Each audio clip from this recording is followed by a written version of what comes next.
Fome ou vontade de comer?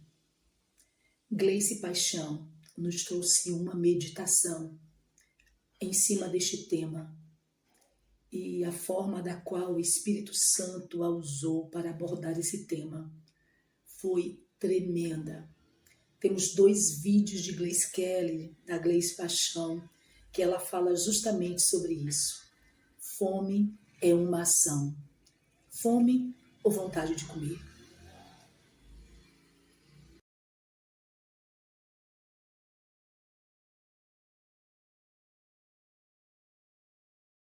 Calma, só um pouquinho. O vídeo já vai começar. Aproveita e se inscreve, compartilha. Dá uma olhadinha lá nas nossas outras redes sociais.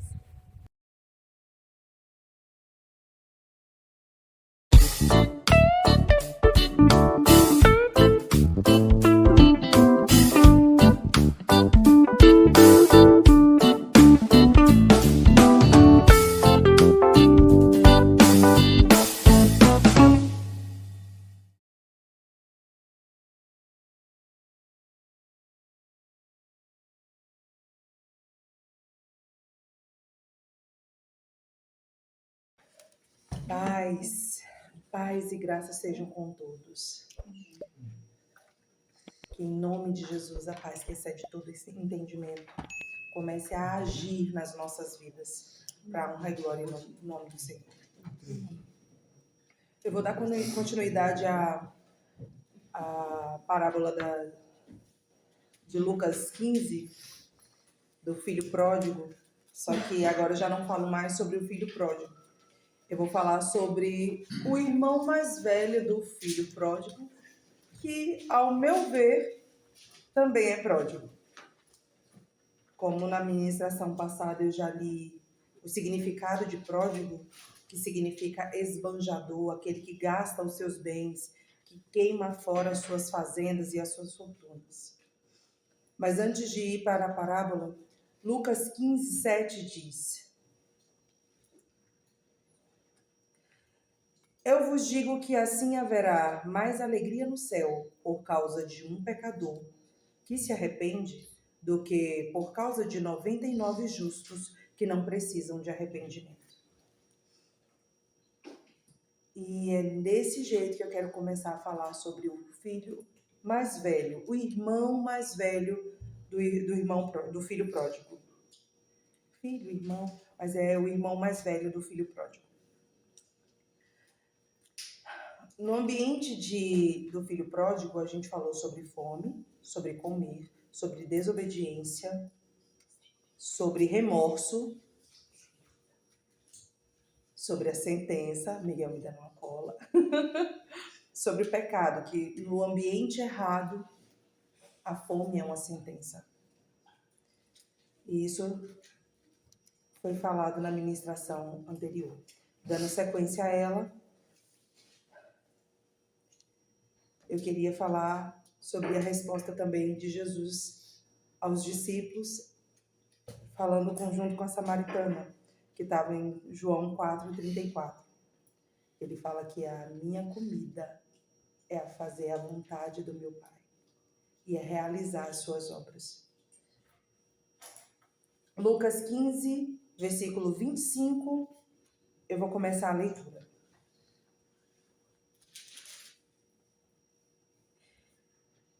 E foi e chegou-se a um dos cidadãos daquela terra, 25, estou lendo aqui o 15. E o seu filho mais velho estava no campo. E quando veio e chegou perto de casa, ouviu a música e as danças. E chamou um dos servos, perguntou-lhe que era aquilo.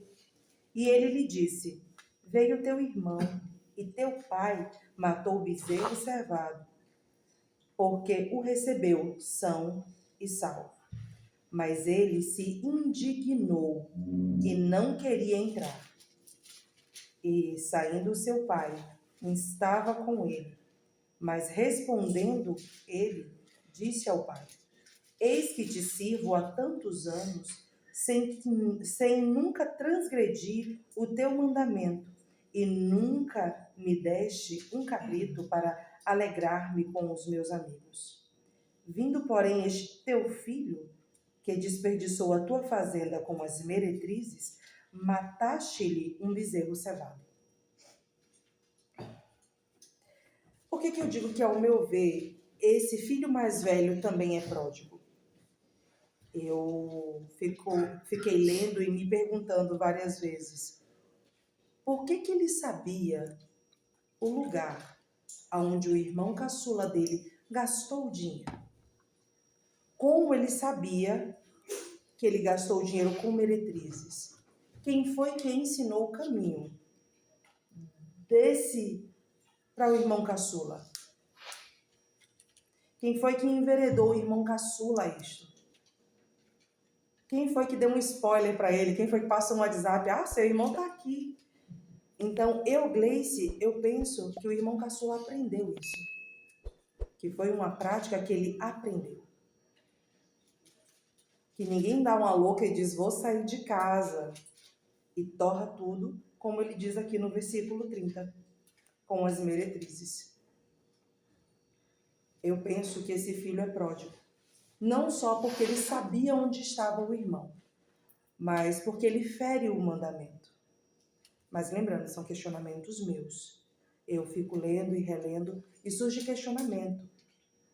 A Bíblia, ela fala conosco o tempo todo para que a gente comece a se questionar, comece a se limpar de questionamentos e incitar a leitura para a gente conseguir entendê-la.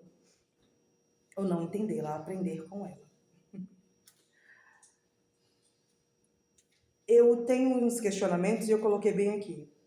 No versículo 29 e 30, ele indaga e ele responde ao pai, mas ele fere o versículo de Lucas 15:6, que diz: E chegando à sua casa, convoca os amigos e vizinho, dizendo-lhe: Alegrai-vos comigo, porque já achei a minha ovelha perdida. Isso está em Lucas 15:6. Alegrai-vos comigo, porque achei a minha ovelha perdida. Ele fere esse versículo quando ele fica indignado. Ele, no versículo 28, ele fala bem aqui, ó. Mas ele se indignou e não queria entrar. Ele não queria se alegrar com o próprio irmão regressando à casa. Ele fere o versículo, não importa se ele deu uma vida de servidão ao pai, como ele disse, eu te servi há tantos anos, mas ele serve para que propósito? Por que ele não se alegrou? Por que ele achava que ele era tão justo e merecia mais do que o irmão? E não estamos falando de ovelha, e sim do sangue, do próprio sangue, do irmão. A gente não se alegra com o irmão, com o retorno dele, com as conquistas dele, com a libertação dele. A gente fica indignado. É isso que tem mostrado. Que tipo de sentimento é que tem regido a nossa mesa, a nossa casa, a nossa família. E isso a gente vê desde Caim e Abel.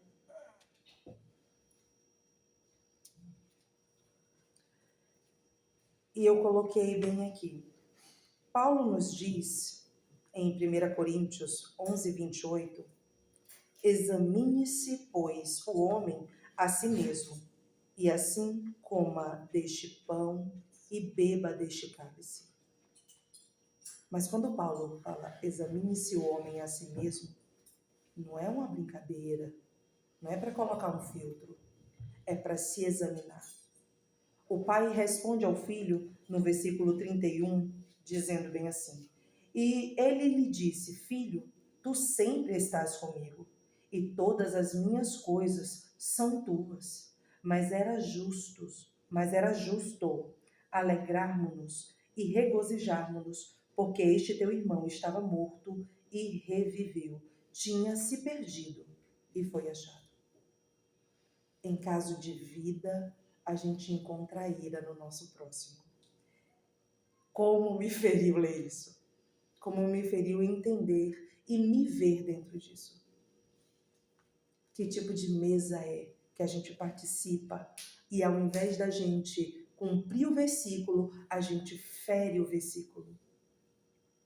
Lucas 15, versículo 7. Eu vos digo que assim haverá mais alegria no céu por causa de um pecador que se arrepende do que por causa de 99 justos que não precisam de arrependimento.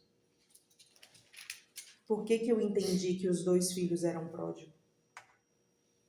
Ele fere um versículo, o outro filho fere um versículo. Ambos são pródigos. O fato dele saber onde estava o irmão dele e não tentar resgatar, e não tentar trazer, e não ser ele a trazer o irmão para casa, me fala sobre o que ele realmente mostrou ao pai. A indignação da volta do irmão, da alegria do irmão estar em casa. E Provérbios diz uma coisa super interessante. Esse vale a pena até ler.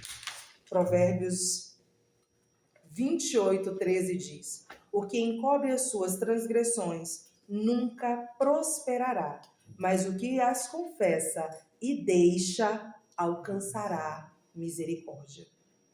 O irmão mais velho não se alegrou pela volta do irmão caçula.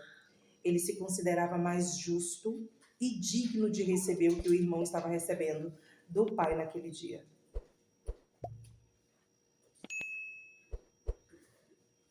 Fere um princípio, não só um versículo. Fere um mandamento.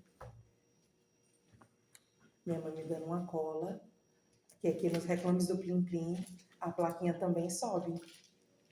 Podia mostrar isso? Voltando, no capítulo também 30, 12 de Provérbios, esse eu quero ler.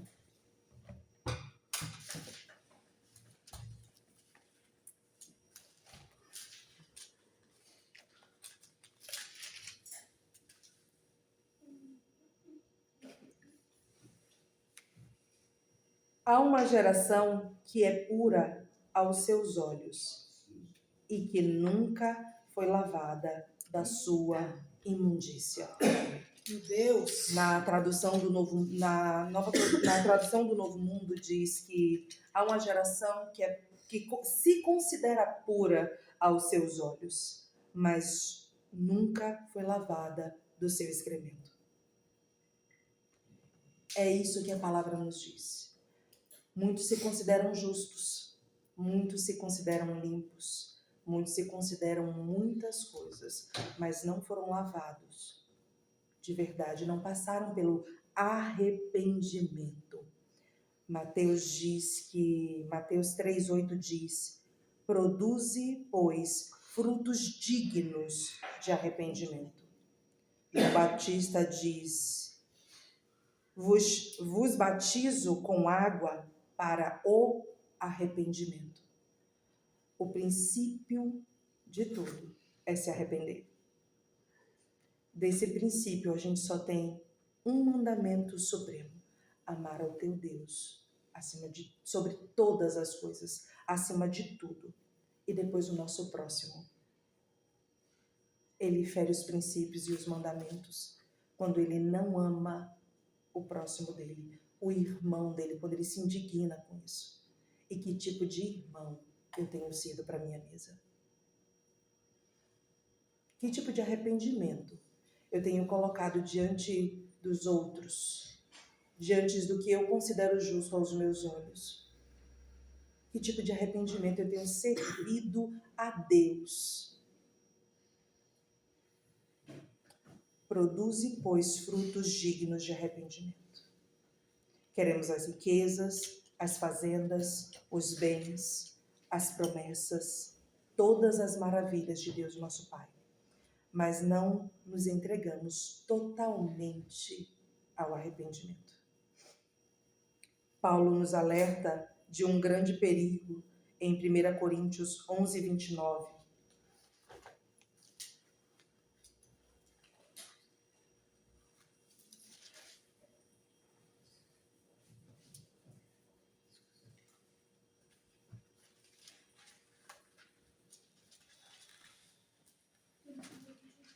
Primeira Coríntios 11, 29. Ele fala ele dá não é uma ordem, ele pede que o homem examine, no versículo 28, examine-se, pois, o homem a si mesmo, e assim coma deste pão e beba deste cálice.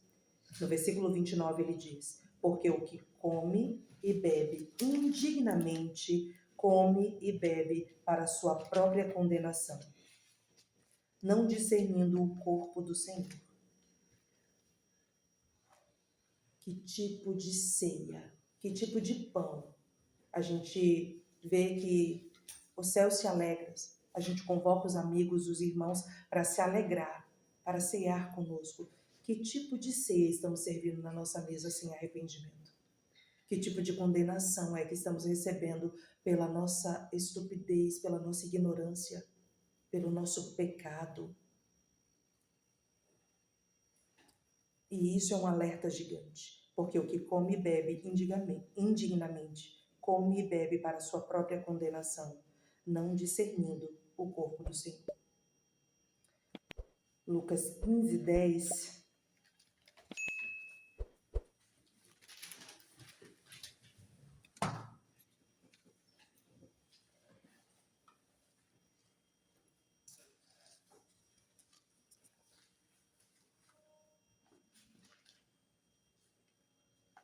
Lucas 15, 10 diz, assim vos digo, que há alegria diante dos anjos de Deus por um pecador que se arrepende.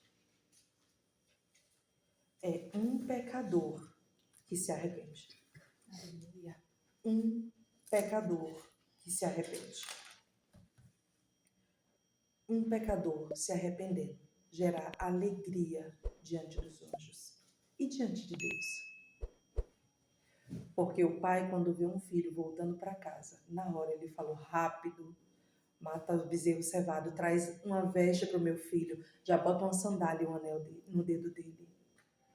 O pai, quando reconhece o filho, acolhe na mesma da hora.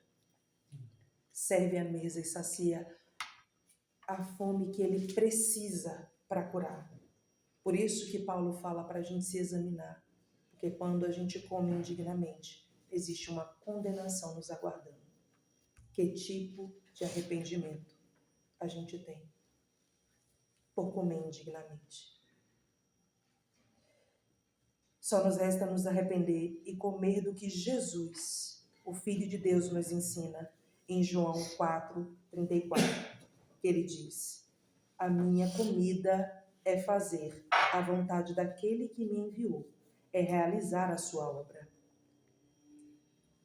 Quando a gente faz a obra de Deus, a gente come, a gente não sente mais fome, a gente não precisa comer, como foi lido no significado da ministração anterior. Deus sabe o que a gente precisa e Deus sabe saciar a nossa fome. O que a gente precisa mesmo é correr e se arrepender, porque o tempo está próximo. Você está no canal da Missão Ressignificar, gerando uma história de transformação genuína à luz da palavra. E se esta palavra chegou ao seu coração, compartilhe, alimente mais alguém com essa verdade, com a verdade que liberta. Em nome de Jesus. Amém. Pai, em nome de Jesus, para a honra e para a glória do teu nome, eu te louvo, Senhor, e te peço que o Senhor nos dê uma consciência para nos encaminhar a um caminho de arrependimento, Senhor, para que a gente celebre a sua mesa, nos examinando, consciente que é o teu corpo que vamos ter discernimento, Senhor.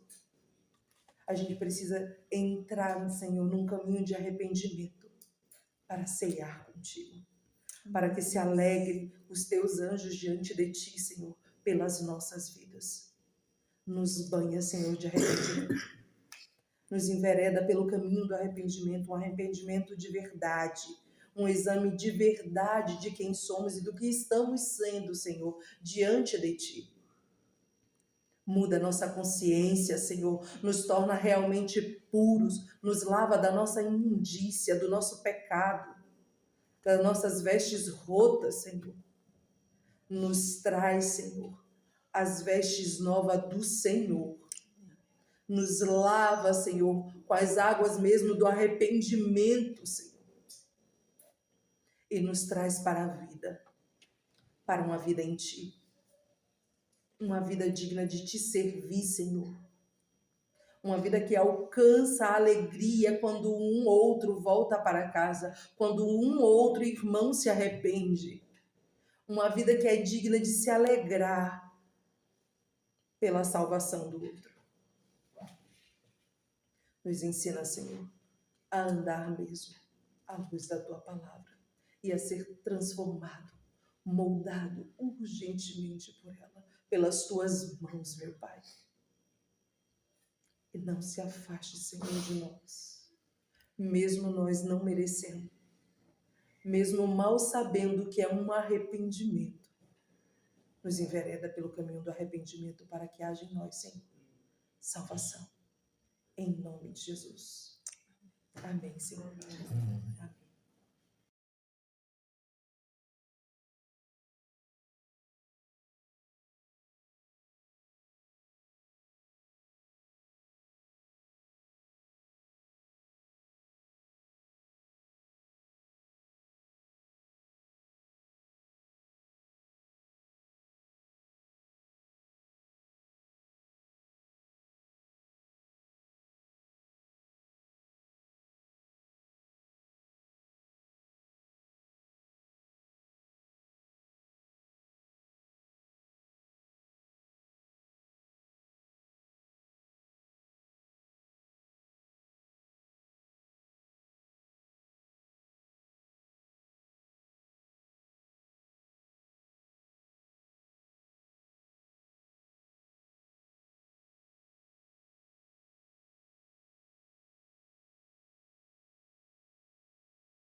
Você não está no lugar errado, não. Você está no canal da Missão Ressignificar, gerando uma história de transformação genuína à luz da palavra.